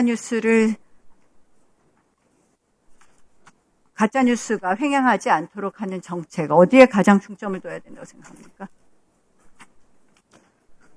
네, 가짜 뉴스 관련해서는 저희가 지금 언론중재법 또는 정통망 관련 법으로 가짜 뉴스 이미 인정될 경우에는 거기에 해당하는 어떤 처벌이나 손해배상 규정들을 두고 있습니다. 그런 면에서 적극적으로 저희도 대응하고 있습니다. 그 신문에 관한 정책을 주로 주관하시지만 지금 저희는 뭐 방통위가 방송미디어통신위원회로 가는 것은 사실은 위원장을 내쫓기 위한 법률안이라고 기구를 새로 설치하는 거라고 생각을 합니다. 어찌됐든 무엇이 되었든 앞으로 문화부하고 방송미디어통신위원회가 새로 만들어지는 것 같은데 이 밀접하게 협력하셔서 저는 가짜뉴스를 정말 발본색원해야 된다. 근데 그 가짜뉴스의 온상이 되는 것이 유튜브입니다. 유튜브 요새는. 자, 유튜브 여기에 이런 경고가 붙어 있다면 이거 한번 읽어보십시오. 말 그대로 썰 푸는 시간입니다. 즉 믿거나 말거나이지만 실제로 많은 관련자들의 얽히고 설킨 풍문, 밝힐 수 없는 취재원과 제보자의 진술을 토대로 만들고 있습니다. 이렇게 되어 있는데 믿거나 말거나 이렇게 되어 있으면 이거의 신빙성이 높다고 보십니까? 제가 특정 사안에 대해서 이 자리에서 답변을 드리기는 좀 곤란합니다. 아니, 요거 그대로 읽어보시고 답변 좀 해보세요.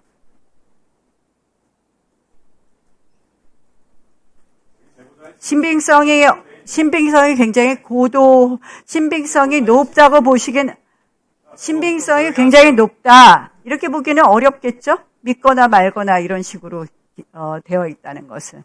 이것이 아주 굉장히 신빙성이 높은 녹취록이다. 이렇게 보실 수 있겠습니까? 장관께서는?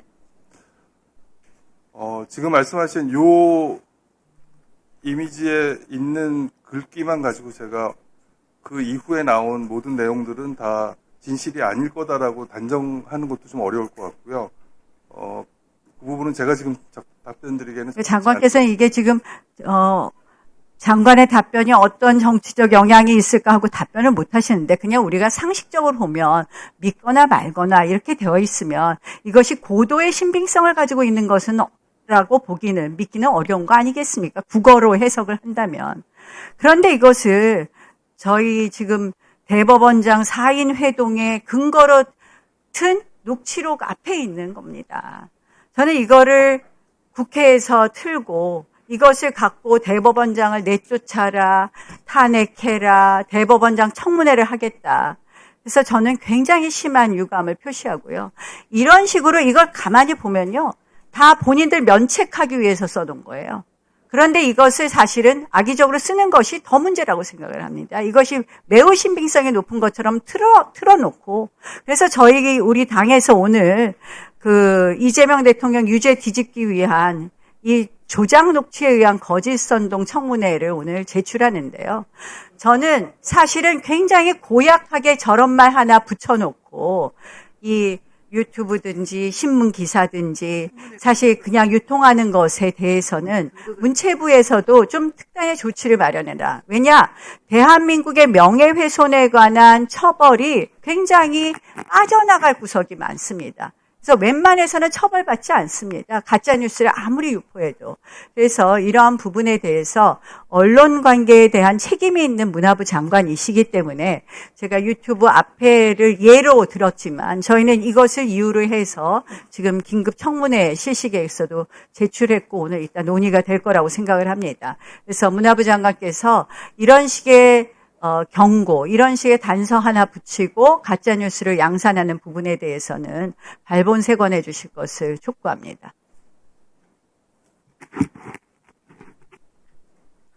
네, 또 토론하실 의원님 계십니까? 네, 최혁진 의원님. 짧게 말씀드리겠습니다. 지금 나경원 의원이 접근으로 고소되어 있습니다. AI로 조작된 게 아니라 저기 나와 있는 것처럼 취재원이 있고 제보자가 있는 그런 부분이 방송 중에 분명히 나와 있고 제보자는 신뢰할 수 있는 사람이라고 이야기했음에도 불구하고 국민의힘 또 오늘도 또 자리를 비우셨어요. 주진우 의원. 예? AI로 가짜 허위로 만들어졌다라고. 당사자가 지금 AI 가짜 허위 아니라고 수차례 이야기했습니다. 그런데 그런 말들을 하면서 또다시 물매기는 그런 발언들을 하시는데요. 저 방송사가 왜 저런 거 앞에 표현 쓰겠습니까? 윤석열 정부 기간 동안에 177건인가 고소를 당했어요. 언론 탄압을 얼마나 해대면 살아남기 위해서 저런 표현을 하고 하겠습니까? 그 중에 무려 170건이 다 무죄 판결이 났고 5건을 굳이 기소했는데 그 5건 중에서도 아마 제가 알기로 2-3건은 벌써 무죄 판결 나왔습니다. 김건희 줄리 건 정도가 지금 재판이 진행되고 있고 한 건이 더 있네요. 윤석열 성삼락 사건 관련된 보도 2건이 지금 기소 중으로 재판을 받고 있는 것으로 알고 있습니다. 170건이 넘는 게 무죄 판결이 났어요. 그 정도로 언론을 탄압하니까 우리 민주적이고 진보적인 유튜브 채널들이 저런 단서조항 달아놓고 국민들에게 알려야 되니까 알리고 있는 거 아닙니까? 문체부 장관님, 다시는 저런 언론 탄압하는 세력들이 이런 식으로 국민의 알 권리를 방해하는 그런 정책들이 있어서 되겠습니까? 안 되겠습니까? 말씀해 주세요. 예.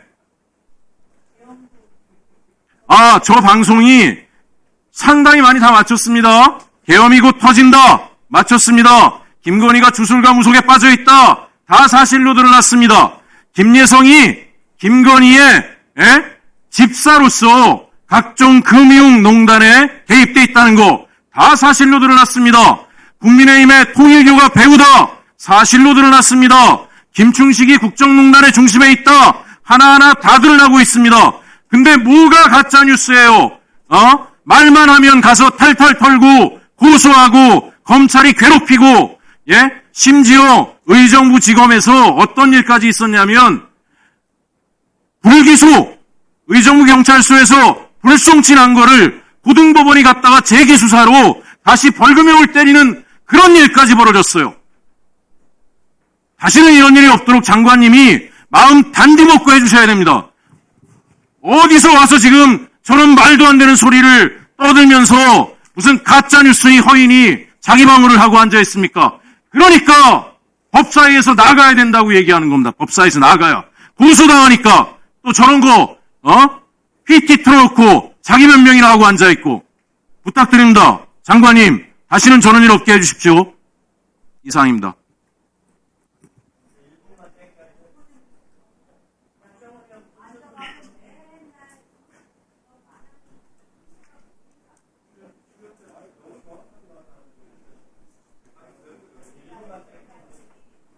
네, 네.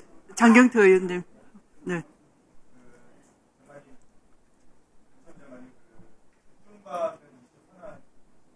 네, 맞습니다.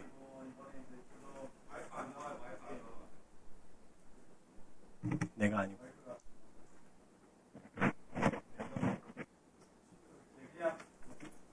장경태 의원님. 네. 저도 이제 경주 에이펙 특위 위원도 맡고 있는데요. 네, 이제 다음 달로 이제 다가온 에이펙에 대한 홍보가 매우 중요한 것 같습니다. 그런데도 불구하고 조금 이 부분에 대한 미흡한 부분에 대한 목소리들이 좀 있거든요. 에이펙 이 홍보는 주무부처는 문체부시죠. 뭐 관계부처 합동이긴 하지만 네, 문체부와 주로 국토부가 지금 같이 지금 많은 또 해외에서 문의 들어오는 또 K 굿즈 관련된 사업은 어디서 합니까? 국중박에서 네. 국중박에서 주로 하고 국중박 문화재단도 하고 하는 거죠. 네, 맞습니다. 거기에 대한 여러 신속한 업무 처리에 대한 건의들이 많이 오고 있거든요. 좀 이제 한 달밖에 안 남았으니까 또 특별한 좀 대책과 신속한 진행이 요청되는 것 같습니다. 장관께서 다음 달에 있을 경주 에이펙이 잘 성공적으로 개최될 수 있도록 잘 마무리될 수 있도록 좀 신경 좀 써주시길 또 다시 한번 공개적으로 요청드립니다. 네, 의원님 말씀 명심하겠습니다. 네, 이상입니다. 네, 김기표 의원님. 네. 경기도 부천시를 김기표입니다. 손이 달을 가리키는데 손에 대해 말도 안 되는 흠을 잡아서 뭐라고 한다 하더라도 달이 없어지진 않죠. 조희대 대법원이 선거의 한복판에 끼어들어서 심판을 보라는 객관적인 그런 위치를 지키지 않고 플레이어로서 작동해서 가장 유력한 정당의 후보를 아예 날려버리려고 했다는 사실은 없어지지 않고 그것이 혼자 했겠는가 하는 의심이 드는데 저런 제보도 있고 이런 상황이라면 당연히 무슨 국회의원이 수사 다 해서 압수영장 받고 해가지고 얘기를 합니까? 그게 그럴 가능성이 있으면은 정치인이 그런 부분에 대해서 충분히 얘기할 수 있다고 저는 생각하고 중요한 것은 달이 없어지지 않는다. 즉 조희대 대법원이 정치 한복판에 개입한 것이 없어지지 않는다. 이 점을 강조하고 싶습니다. 부디 국민의힘 의원들께서는 달을 보십시오. 달을. 그리고 제9항 문화유산의 보존 및 활용에 관한 법률 일부 개정 법률안에 대해서 제가 드릴 말씀이 있는데요. 체계작구 수정사항은 없는데 개정안은 국유재산에 대한 특례를 신설하는 것이기 때문에 국유재산 특례 제한법 심사 결과를 반영하는 것이 필요할 것으로 보입니다. 이거를 좀 반영해 주시기 바랍니다. 그리고 문체부 장관님. 네. 윤석열 차라는 말 들어봤죠? 그게 혹시 잘 기억나십니까? 네, 알고 있습니다. 지금 PPT에 나오는데요. 이게 지금 2022년 7월에서 8월 사이에 제23회 전국 학생 만화 공모전 카툰 부문에서 금상을 수상한 것인데요. 그래서 2022년 9월 30일부터 10월 3일 사이에 이게 전시가 됐습니다. 근데 보면 4일 동안 딱 전시를 했거든요. 이게 제26회 부천국제 만화축제에서 전시가 된 건데 4일 만에 내려졌어요. 이것도 알고 계십니까? 네, 알고 있습니다. 그때 당시 정부에서 이게 압력이 가해져서 중단이 됐던 것으로 알려지고 있는데요. 근데 이제 그것을 넘어서서 어떤 짓을 벌이냐면 문체부는 2023년부터 만화진흥원 학생 공모전에 후원 명칭을 사용할 것을 금지해버립니다. 알고 계십니까? 네, 알고 있습니다. 그 다음에 문체부 장관산 시상을 금지해버려요. 저게 지금 예고 학생들이 그린 만화입니다. 그때 당시에 얼마나 정치적으로 문제가 있고 정치를 잘못하면 저 예고 학생들이 저렇게 비판하는 만화 그릴 수 있죠. 그거를 지금 금상수상을 시켰고 금상수상을 했고 전시를 한다고 해서 23년부터는 후원 명칭 사용도 못하게 하고 그 다음에 문체부 장관상 시상도 금지해버립니다. 더 가관인 것은 이게 2022년에 있었던 일이어서 2023년 예산은 거기에 반영이 안 돼 있는데 2023년 예산이 116억 4천만 원이었는데 그 다음에는 40% 가까운 70.5억이 줄어가지고 70.5억이 돼요. 그 다음에 2025년에는 이제 아예 2023년 대비 76%에 가까운 돈을 삭감해서 28.79억이 됩니다. 이게 이런 보복이 어디 있습니까? 정부가. 장관님, 이거에 대해서 어떻게 생각하세요? 정부가 해야 될 일입니까, 이게? 네, 지난 정부에서 있었던 그 예산 편성이어서 제가 말씀드린 건 적절치 않습니다만, 만화 진흥이라는 것은 저희가 문화예술 전반에 대해서 지금은 진흥을 해야 되는 그런 상황이기 때문에 저 예산은 그렇죠. 우리가 지금 K-팝, K-컬처가 뭡니까? K-팝, K-드라마, K-카툰 이렇지 않습니까? 그 3대 문화를 지금 진흥시켜도 모자랄 판에 저런 식으로 예산을 삭감해버리고 지자체에서는 100억씩 돈을 들여가고 있는데 예? 정부에서 치졸하게 학생들, 예고 학생이 그린 만화를 가지고 저렇게 보복 조치를 하면 되겠습니까? 정부가. 그렇지 않습니까? 그래서 장관님이 무도한 내란 정부가 물러가고 국민주권 정부가 이제 드디어 이 땅에 세워졌다는 것을 전체적으로 알리기 위해서라도 이 예산은 복원돼야 됩니다. 그래서 장관님께서 이게 지금 예산 반영하는 과정에서 잘 반영이 안 된 부분이 있는데 장관님께서 이번 예산 과정에서 꼭 회복될 수 있도록 꼭 신경을 써줘야 됩니다. 그렇게 해주겠습니까? 네, 지금 저희 정부는 문화예술에 대해서는 지원은 하되 간섭은 하지 않는다는 그러한 팔길이 원칙을 분명하게 확실하게 가지고 있습니다. 저 예산 부분에 대해서는 왜 축소됐는지 경위도 제가 살펴보고요. 내년 예산에 어떻게 반영되는지 잘 챙겨보도록 하겠습니다.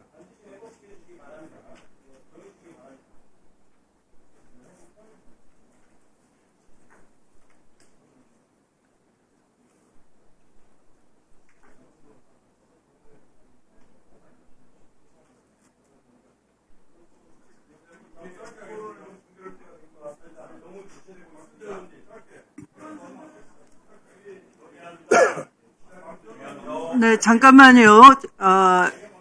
법사위가 지금 타입법을 하고 있는데, 대체로 위원님들께서 다시 한번 부탁을 드립니다. 해당 상임위원회에서 다 토론을 거쳐서 넘어온 법안에 대해서는 법사위가 체계자구 수정을 하는 것 외에는 신중을 기해 주시기 바라고요. 이 상정된 구항을 보시면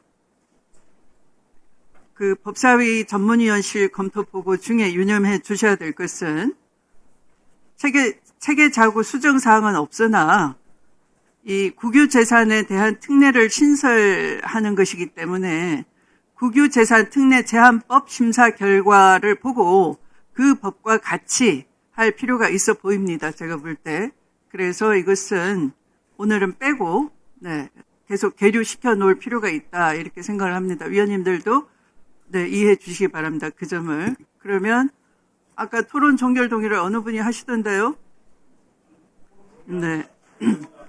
박균택 위원님으로부터 토론을 종결하자는 동의를 하셨습니다.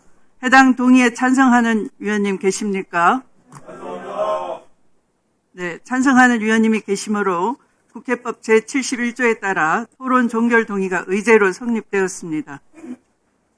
이에 대하여는 국회법에 따라 토론을 하지 않고 거스로 표결하도록 하겠습니다. 그러면 먼저 찬성하는 위원님은 손을 들어주시기 바랍니다. 내려주십시오. 반대하는 위원님은 손을 들어주시기 바랍니다. 3분 드셨어요. 네 분 드셨어요. 내려주십시오.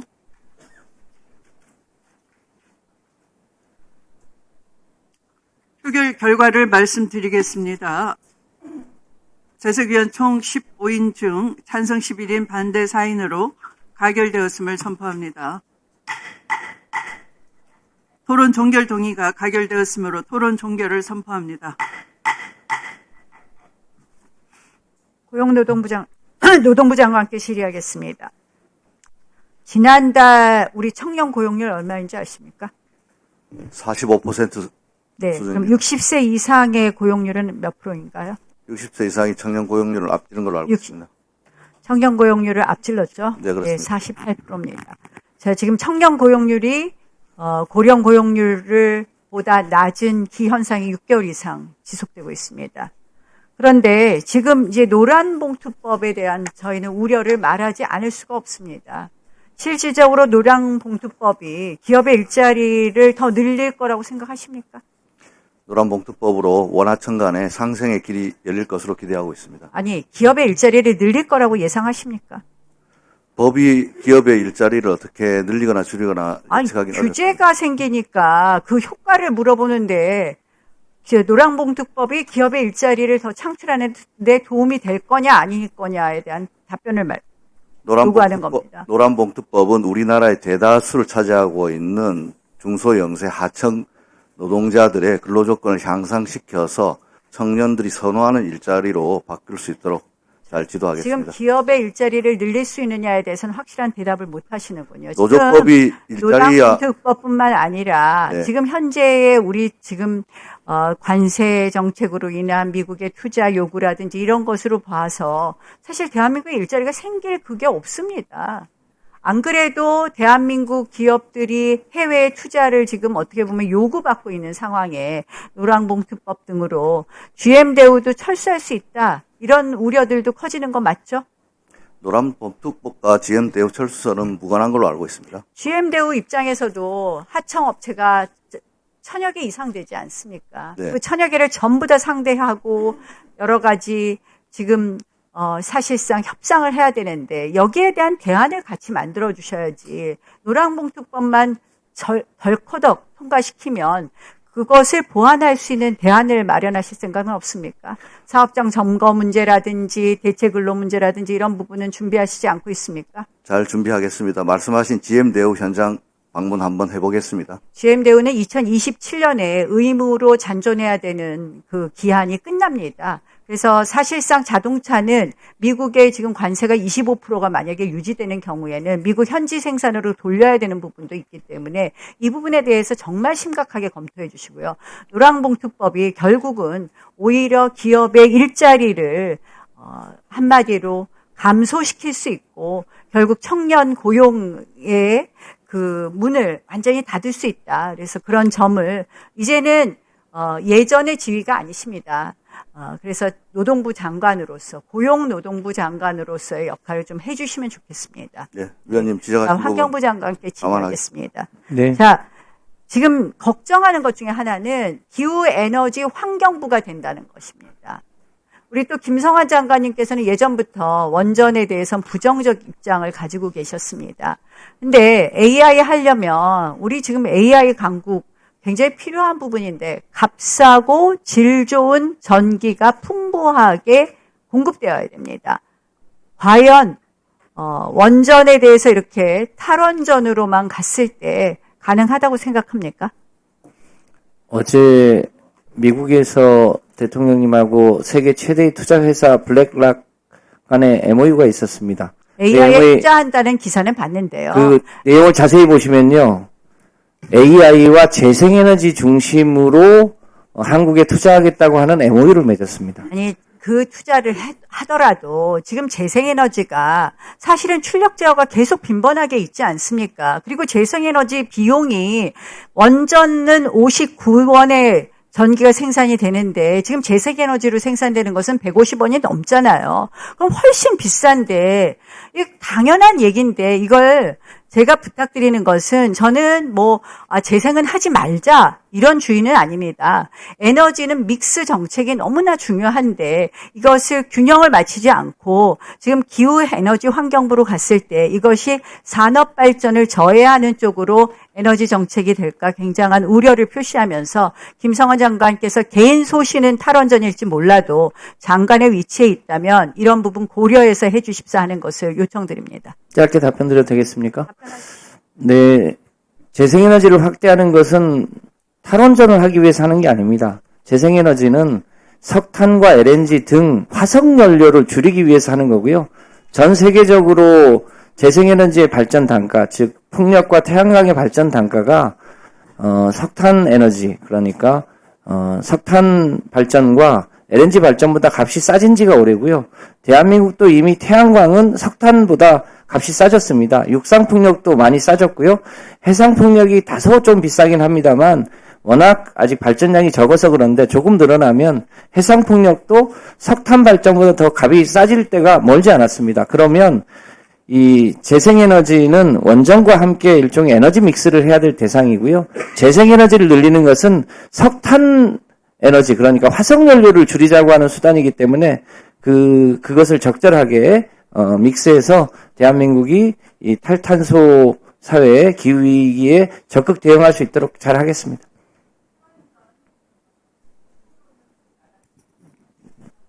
네.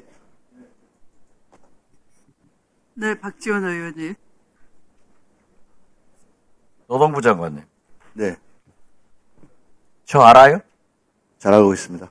저는 잘 몰라요. 그런데 저를 만나는 분들이 노동부 장관 칭찬을 많이 해요. 그러면서 왜 저한테 노동부 장관 칭찬 안 하느냐 하는데 오늘 칭찬합니다. 그분들에게 말씀 좀 전해주세요. 박지원이가 엄청나게 칭찬하더라. 아시겠어요? 예, 알겠습니다. 말을 좀 크게 해야지. 예, 잘 알겠습니다. 자, 그건 그렇고 우리가 이제 글로벌 스탠다드를 노동계도 지켜야죠. 그렇습니다. 그러면 노란봉투법은 ILO 규정을 지키는 겁니까? 일탈하는 겁니까? ILO 규정을 지키는 것입니다. 권고사항이고 지켜야 되잖아요. 그렇습니다. 예. 그러면은 우리도 이제 국제 글로벌 스탠다드를 다 지켜야 되기 때문에 우리 기업에 아픔이 있다 하더라도 노란봉투법은 하지 않을 수 없잖아요. 국제 기준입니다. 그렇죠? 원하청 간의 교섭을 하는 것은 국제 기준이고 유럽 같은 경우는 산별 교섭이 일반화되어 있기 때문에 그건 이미 정립된 국제 규범입니다. 그러니까 우리 국민들을 설득할 때 이게 국제 규범이다. 우리도 이제 지키지 않을 수 없다 하는 말씀을 좀 해주십사 하는 겁니다. 명심하겠습니다. 김성환 장관. 네. 우리가 에너지 믹스를 주장하지 언제 원전을 폐쇄한다라고 한 것은 아니죠. 그렇습니다. 그렇죠? 네. 그렇기 때문에 과거 원전을 완전히 폐쇄하는 것도 잘못이고 또 그런다고 윤석열 정부처럼 원전만 하고 신재생 에너지를 하지 않는 것도 잘못 아니에요? 그렇습니다. 네. 그래서 지금 장관이 개인 소신이 탈원전을 주장한다 하더라도 지금 기후에너지 환경부 장관으로서 에너지 믹스가 소신이다, 정책이다 이렇게 이해해도 됩니까? 네, 그렇게 이해하셔도 좋습니다. 네. 그렇게 하세요. 네. 이상입니다. 네, 수고하셨습니다. 그러면 토론하실 위원님이 더 이상 안 계시면 의결해도 되겠습니까? 네. 그러면 의사일정 제19항, 25항, 26항, 29항, 35항, 36항의 법률안은 원안대로 의결을 하고자 하는데 이의 없습니까? 네, 가결되었음을 선포합니다.